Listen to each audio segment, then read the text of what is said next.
বাবরি মসজিদ বানানো হলো। জহিরুদ্দিন মোহাম্মদ বাবর দিল্লি থেকে মাঝে মাঝে ওই বাবরি মসজিদে নামাজ আদায় করতে যেতেন।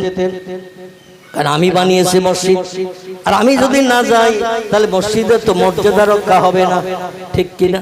এই জন্য মাঝে মাঝে তিনি মসজিদে নামাজ পড়তে যেতেন। কিন্তু এক দুর্ঘটনা ঘটে গেল। আর তাকদীরুল্লাহ ইয়ারুদ্দু, আল্লাহ নবী বলছেন তকদিরের পরিবর্তন নাই, একটা মাত্র ক্ষেত্রে তকদির পাল্টায়, ইল্লা বিদুআ। বান্দা যখন চোখের পানি ফেলে আল্লাহর কাছে হাত তুলে কেঁদে বলে আল্লাহ এই সমস্যার সমাধান করো, তকদির পরিবর্তন করো, আল্লাহ মুখে হাসি ফুটায় না, ফুটায় না। তার বাস্তব নজিরের তত্ত্বটা দিয়ে আমার বক্তব্য ইতি টানবে ইনশাআল্লাহ। আমার ভাইরা, জহিরুদ্দিন মোহাম্মদ বাবরের একটি মাত্র ছেলে ছিল, তার নাম ছিল হুমায়ুন। কি নাম বললাম? হুমায়ুন। হুমায়ুন এমন করে বাদশাহ বাবরের ছেলের নাম ছিল হুমায়ুন। এই হুমায়ুনের বয়স তখন 18 বছর। কত? 18 বছর। 18 বছর হঠাৎ কঠিন রোগে আক্রান্ত হয়েছে, সোয়াসে রোগ, যে রোগে ওষুধপত্র থেকে না, ডাক্তার কবিরা ট্রিটমেন্ট করে কোনো উপকার করতে পারে না। যত দিন যায় 18 বছরের যুবক ছেলে বিছানা শয্যায় শায়িত হয়ে যায়। এরকম ঘটনা আমাদের দেশেও ঘটে না, ঘটে না? যুবক ছেলে এমন কঠিন রোগ হয়েছে, ওষুধ থেকে না, ডাক্তারেরা রোগ ধরতে পারে না, ঘটে না? ঘটে। আমার ভাইরা যতদিন যায় খাওয়া দাওয়া ছেড়ে দিয়েছে, রোগ শয্যায় শায়িত, উঠে বসতে পারে না, টয়লেটে বাথরুমে যেতে পারে না। দেখতে দেখতে এমন জরাজীর্ণ হয়ে গেছে, মরণ ছাড়া আর উপায় নাই। বিভিন্ন দেশ বিদেশ থেকে জহিরুদ্দিন মোহাম্মদ বাবর ডাক্তার, কবিরাজ, হাকিম, বৈদ্য সব ডেকে এনে ট্রিটমেন্ট করাচ্ছে। কারণ আমার স্থলাভিষিক্ত হবে, যে আমার পরে রাজসিংহাসনে বসবে, যে সে আমার ছেলে, এই এমন করে হুমায়ুন। কিন্তু সে তো কঠিন রোগে আক্রান্ত, মৃত্যু শয্যায় শায়িত, শেষ পর্যন্ত বোধহয় মারাই যাবে। এই জন্য বাবর চিন্তা করলেন, ডাক্তার কবিরাজ দিয়ে যখন কাজ হলো না, হাকিম বৈদ্য দিয়ে কাজ হলো না, তাহলে কাজ করতে পারে কে? আমরা যেটা দেখতে পাই না সেটা দেখতে পায় কে? আমরা যেটা শুনতে পাই না সেটা শুনতে পায় কে? আমরা যে কাজ তাড়াতাড়ি করতে পারি না সেটা তাড়াতাড়ি সবার আগে করতে পারে কে? সেটা হলেন আল্লাহ সুবহানাহু ওয়া তাআলা।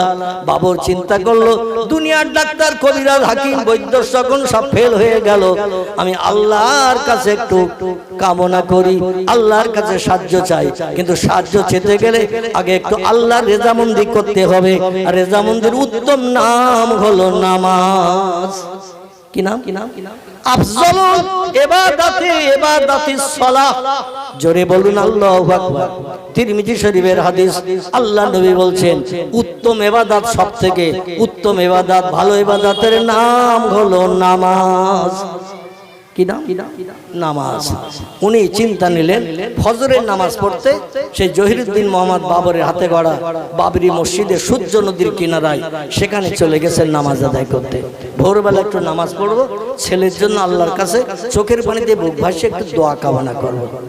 বাজামাত ফজরের নামাজ আদায় করলেন, ইমাম সাহেব নামাজ পড়িয়ে দিল, সূরা কেরাত পাঠ করলো। বাবর ছেলের শোকে নামাজে দাঁড়িয়ে দাঁড়িয়ে চোখের পানিতে কাঁদে। ডাইনে বামে সালাম ফেরানো হয়ে গেল, নামাজ শেষ হয়ে গেল। মুসল্লিরা সব আপন আপন গৃহে কাজকর্মে ব্যস্ততার কারণে ফিরে চলে গেল। বাবর আর মসজিদ ছাড়ে না, মসজিদের এক কোণে বসে বসে আল্লাহর নামে জপ জিকির করছে, সুবহানাল্লাহ পড়ছে, আলহামদুলিল্লাহ পড়ছে, লা ইলাহা ইল্লাল্লাহ পড়ছে। আল্লাহর নামের যত জিকির আজগার তসবিহ আছে মসজিদের কোণে বসে বসে পড়ছে। পূর্ব দিকে যখন লাল আভা দেখা দিয়েছে, সূর্য উদয় হবে ভাব, আল্লাহর কোরআন পাকে জানিয়ে দিয়েছেন সালামুন হিয়া হাত্তা মাতলাইল ফজর। জোরে বলুন একটু আল্লাহু আকবার। সূরা কদর। কি নাম? সূরা কদর। এই সূরা কদরে আল্লাহ জানিয়ে দিয়ে দিয়েছেন আমার আসমানি রহমত পৃথিবীতে বান্দাদের জন্য ওই সময় পর্যন্ত বর্ষিত হয় যত সময় না পূর্ব দিকে সূর্য উদয় হয়। সূর্য উদয় হয়ে গেলে আমার রহমতের দরজা বন্ধ করে দেয়া হয়।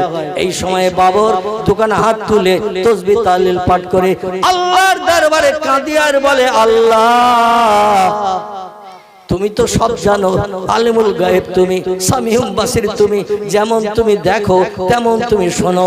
আল্লাহ গোপন খবর সব তুমি জানো, তোমার অগোচর তো কিছু নাই।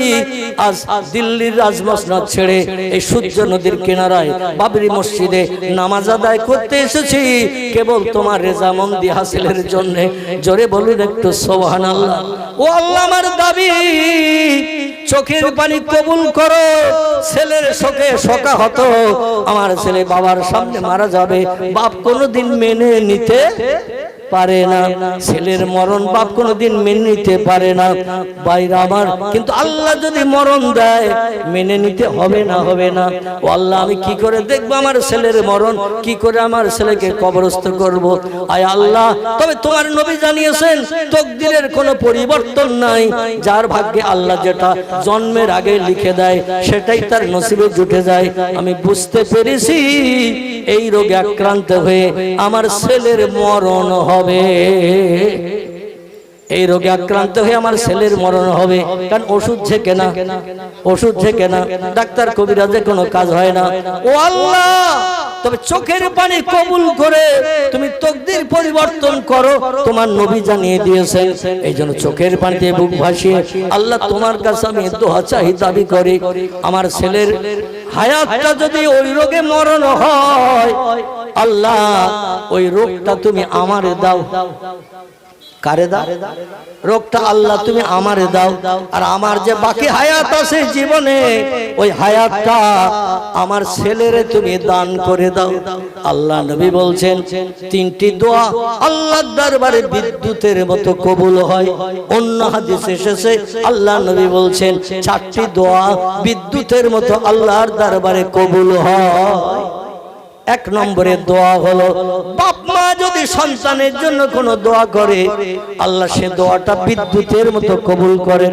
দুই নম্বর, সন্তানেরা যদি পিতামাতার জন্য মরণের পর কবরকে সামনে রেখে কিছু দোয়া দরুদ শরীফ পাঠ করে, কোরআন শরীফের আয়াত সূরা তেলাওয়াত করে, দোকানে হাত তুলে বলে রব্বির হামহুমা কামা রব্বায়ানি সাগীরা। আল্লাহর নবী বলছেন ছেলেরা যদি বাপ মায়ের জন্য দোয়া করে, মৃত পিতামাতার জন্য আল্লাহ বিদ্যুতের মতো দোয়া কবুল করেন। তিন নম্বরে দোয়া হলো কোন সায়েল, কোন মুসাফির আল্লাহর কাছে হাত তুলে দোয়া করলে, মুসাফির ব্যক্তি ঘর বাড়ি ছেড়ে বিদেশে ট্যুর করতে, ভ্রমণ করতে গেছে, এ লোকটা যদি দোয়া করে আল্লাহ দোয়া বিদ্যুতের মতো কবুল করেন। আর একটা দোয়া আল্লাহ বিদ্যুতের মতো কবুল করেন কোন মজলুম ব্যক্তি, অত্যাচারিত ব্যক্তি, সারা পাড়ার মানুষ একদিকে, একটা লোক একদিকে, সারা পাড়ার মানুষ তার উপর অত্যাচার নির্যাতন করছে, এই পার্টি তুই করিস না কেন, আমরা সব এই পার্টি করি, তোর এই পার্টি করতে হবে, অন্যদের তোর উপর অত্যাচার নির্যাতন উৎপীড়ন হবে।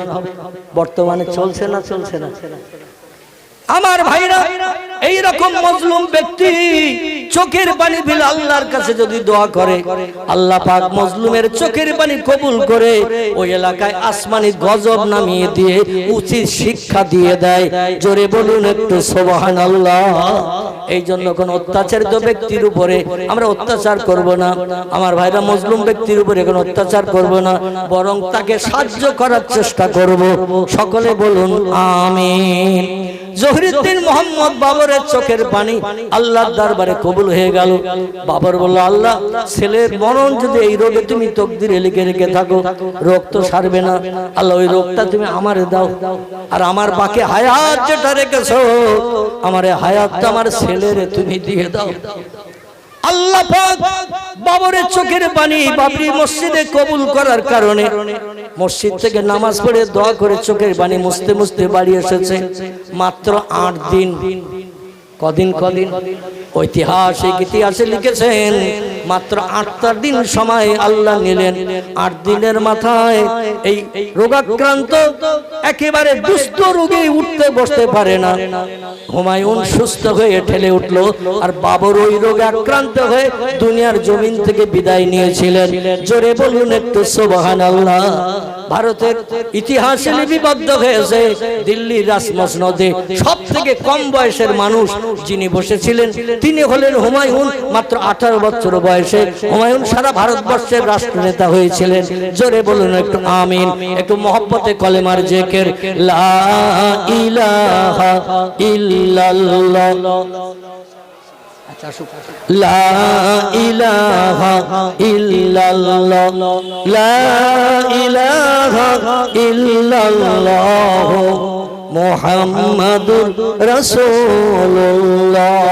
লা ইলাহা ইল্লাল্লাহ, লা ইলাহা ইল্লাল্লাহ, লা ইলাহা ইল্লাল্লাহ, মুহাম্মাদুর রাসূলুল্লাহ। একটু তাকবীর ধ্বনি, নারায়ে তাকবীর। এরকম আওয়াজ দিলে হুজুর ওয়াজ করতে পারবে না। এখন কি রাত 12টা বেজেছে? কথা বল।